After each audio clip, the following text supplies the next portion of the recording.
Goals have been a part of our lives since we were little babies.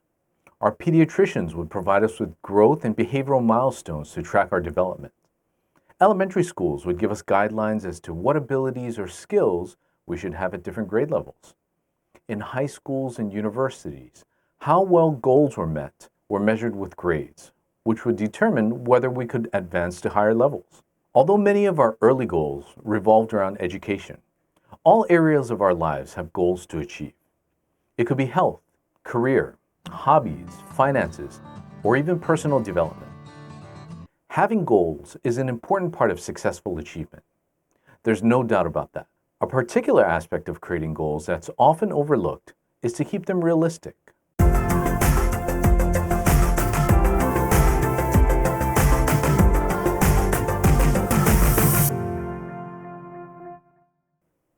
Hi everyone, welcome back to the Modern Wisdom Guide. Being realistic with the goals that you set for yourself will set the stage for the greatest chances of success. What exactly does keeping your goals realistic mean? The dictionary defines realistic as having or showing a sensible and practical idea of what can be achieved or expected.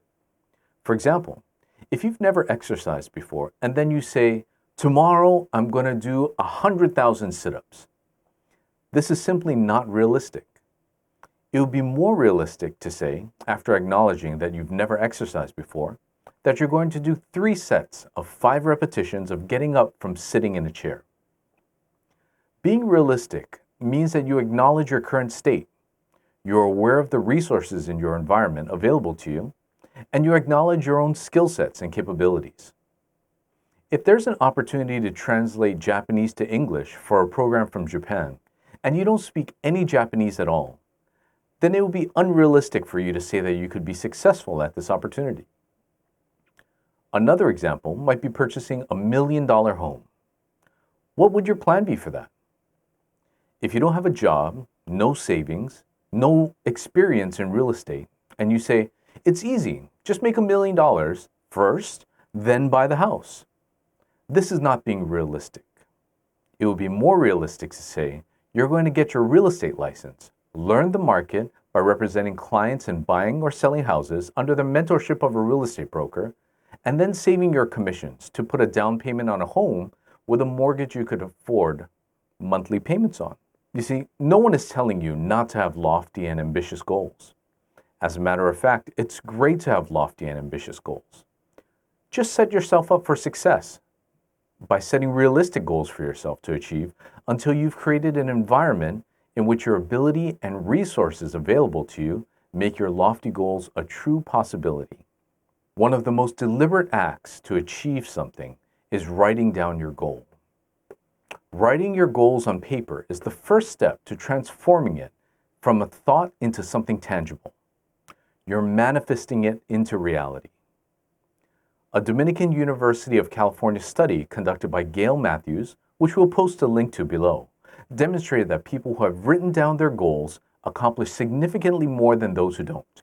New Year's resolutions are a perfect example. Have you ever been so excited about the new year coming around so that you can have a fresh start to make some positive changes in your life?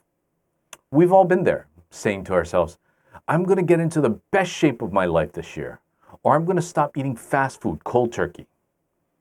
Yes, the prospect of being in the best shape of your life or stop eating fast food sounds exciting, but without writing it down and without a plan, you're bound to fail very quickly.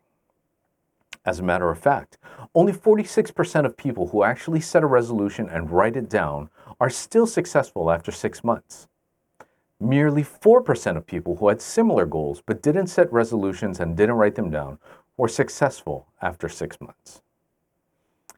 If you really want to accomplish something, make sure to take that first crucial step. Write down your goal. Not only does the physical act of putting pen to paper and sticking it somewhere where you can see it every day make it real, it also allows you to be reminded of it constantly, and it makes your goal a relevant part of each day. In every single person's life, there are simply too many responsibilities and distractions to keep something as meaningful and significant as a personal goal lost in a mental pile in your head. And I'm not exaggerating when I say mental pile. Did you know that the average person has around 6,000 unique thoughts per day. With so much going on in your head, and knowing that the brain can only focus on one thing at a time, making time and having concrete action steps scheduled becomes even more crucial for the successful achievement of your goals. As much as you might like to think so, you're not operating in a bubble. You're not separate from the environment you're in and trying to act upon. However, many people make goals without taking certain factors into account, and they unknowingly set themselves up for failure before even taking action. In a perfect world, our own effort and grit would be all we'd need to achieve our goals. For certain things where achieving a goal solely involves our own efforts, the work that needs to be done is straightforward. Learning a new skill, getting back into shape, being a better spouse or parent, mostly involves us practicing and developing new behaviors. Unfortunately, for goals that require the interaction or participation of others to become successful, other factors have to be taken into account.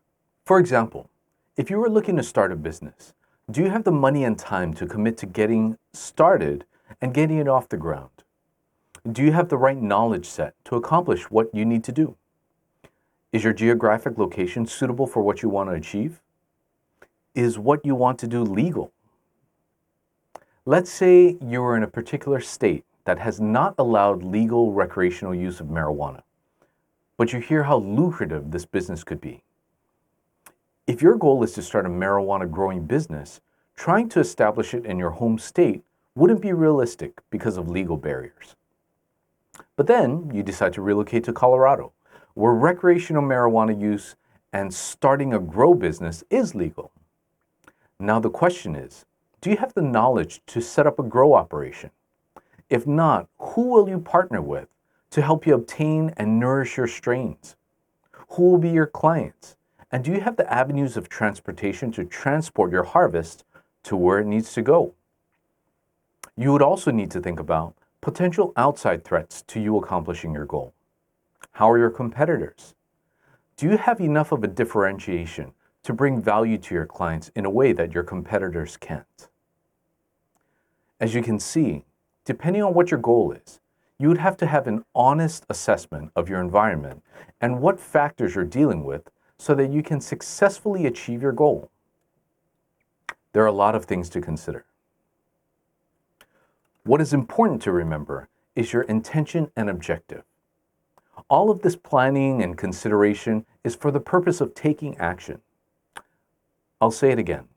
All of this planning and consideration sets you up for success by setting realistic goals.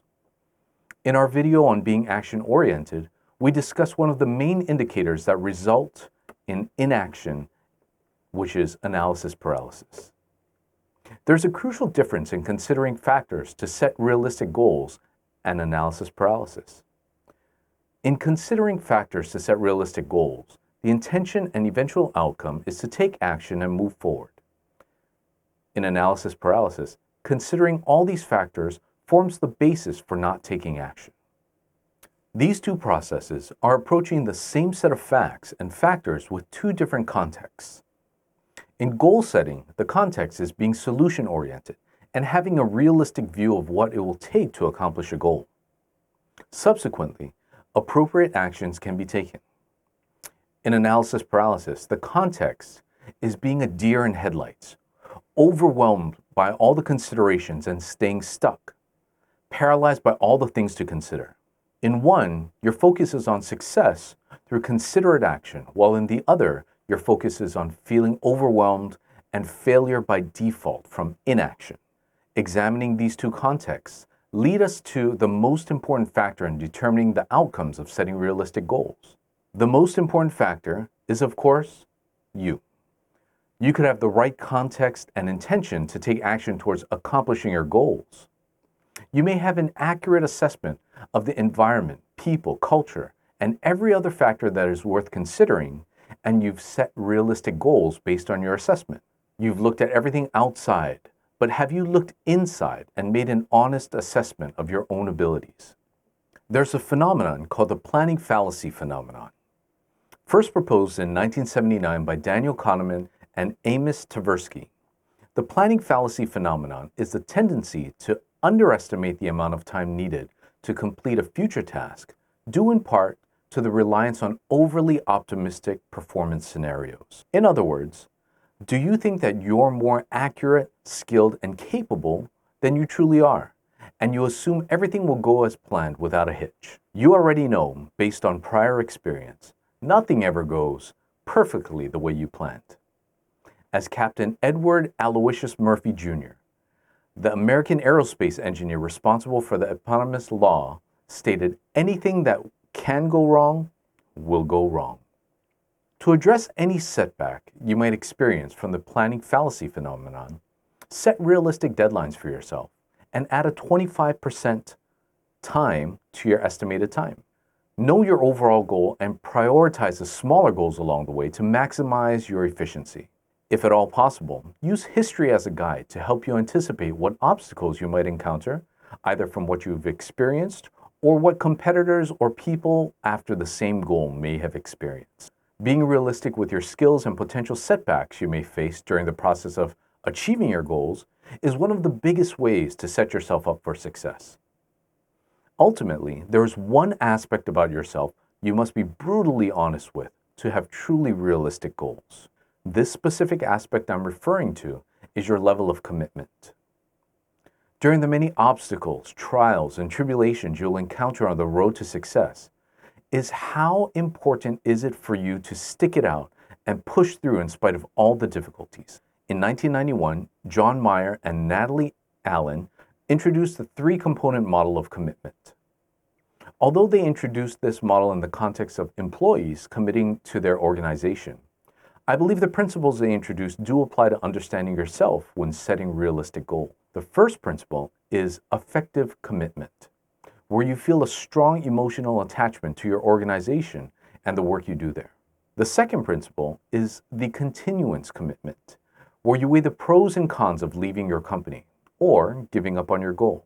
You may continue to move forward because you realize that quitting or giving up is more painful than pushing forward towards success.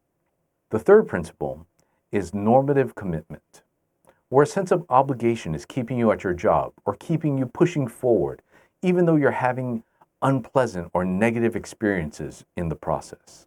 If your goal resonates so strongly with you, there is absolutely no way you will stop until you achieve that goal.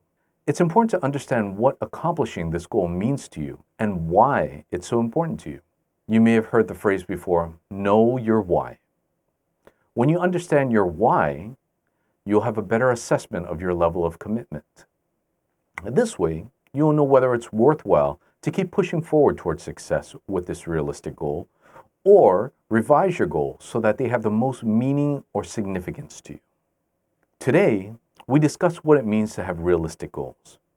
By taking the important first step of writing down your goals on paper, you take the first step in bringing it from thought to reality. We also discussed accurately assessing your environment for resources, skills, obstacles, and pitfalls that will help you determine what goals are realistic so you don't set yourself up for failure. Finally, we talked about the most important factor in setting realistic goals, you. Namely, having an honest assessment of yourself and your level of commitment towards achieving your goals. By taking these points into consideration, you set yourself up for success because you've identified a set of realistic goals to take action and work towards. We believe in you, and we believe in your potential. Thank you so much for joining us today, and see you next time on the Modern Wisdom Guide.